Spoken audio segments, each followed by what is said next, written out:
The President of the United States is speaking to a crowd of thousands in Ohio tonight, and we are taking you there in just minutes. But first, as Democrats vote ceremoniously to restrict the president's war powers, the reality, and it's important these days, right, to talk about reality and stress what reality really is. The reality tonight is this: we have taken out a major terrorist responsible for hundreds of dead Americans, and we have shaken Iran's leadership enough for Iran to have gotten the message that, you know what, America's not going to allow, nor will America ever fund a reign of terror. The stock market knows this, right? We've soared to new highs, and yet the safer we get, the angrier the left becomes. Good evening, everyone. I am Trish Regan. I want you to see this. I want you to see this is the partisanship we're looking at right now from the Democrats on display today. President Trump's incoherent strategy has brought us to the brink of another disastrous war in the Mideast.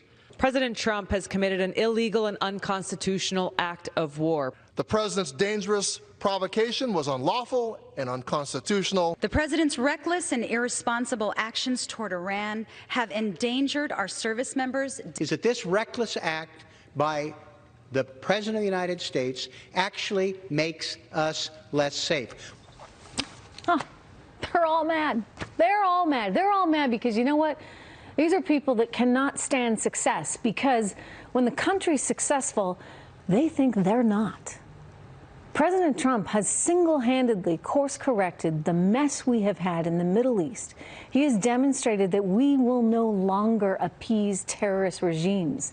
Markets are soaring, our economy's on fire, jobs are being added, and you know what? Most importantly tonight, we're safe. But God forbid we're actually safe, right? I mean, I hate to even say this, but it's almost as though they want to prove a point. They want to prove a point that Donald Trump has launched us into some kind of World War III. I mean, take a look at squad member, the leader of the squad, perhaps we should say, although maybe she's tied with AOC, Ilhan Omar. I mean, she's perhaps one of the angriest right now. The President of the United States has been goading Iran into war. The occupant of the White House has not done a single thing to stabilize the region. He has done everything to create more tension. Ah, really? More tension? Once again, what do they want? They want to just allow these terrorists to thrive until they come and get us? You know, and yet I'll tell you, this is how we know. This is how we know this is nothing but pure politics. Here's how we know how totally insincere this Congresswoman is, because when she's not raging against President Trump, I want you to see how she's just joking around with members of her squad.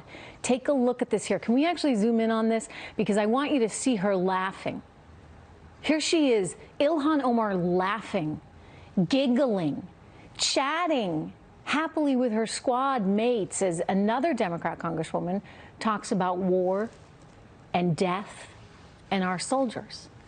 You want to talk about a total lack of respect for the situation we're in right now. You want to talk about lack of respect for our military?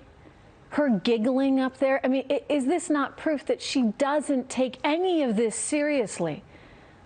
What on earth, I want to know, was so darn funny that she thought it was appropriate to be giggling on stage at a moment like this? I mean, not to mention, Ilhan Omar thinks President Trump is somehow causing her to have PTSD. I feel ill a little bit because of everything that is taking place, and I think every time I hear about conversations around war, I find myself being stricken with PTSD. Really? Because you know what, PTSD is an emotional depressive disorder that so many members of our military actually really do struggle with. And while we're talking about Ilhan Omar, I should just also mention this, right? She wants to sanction Israel, our longtime historic ally. Yet when Israel's sanctions, or rather, our sanctions are heading for Iran, she somehow thinks it's all economic warfare, which just makes you wonder right now. Whose side is she on? Whose side is the left on? Because I'll tell you, surely sometimes it feels like they're on Iran's side. It would be helpful if everyone in Washington, D.C. would stand for the United States of America right now and be on America's side. That's tonight's Intel.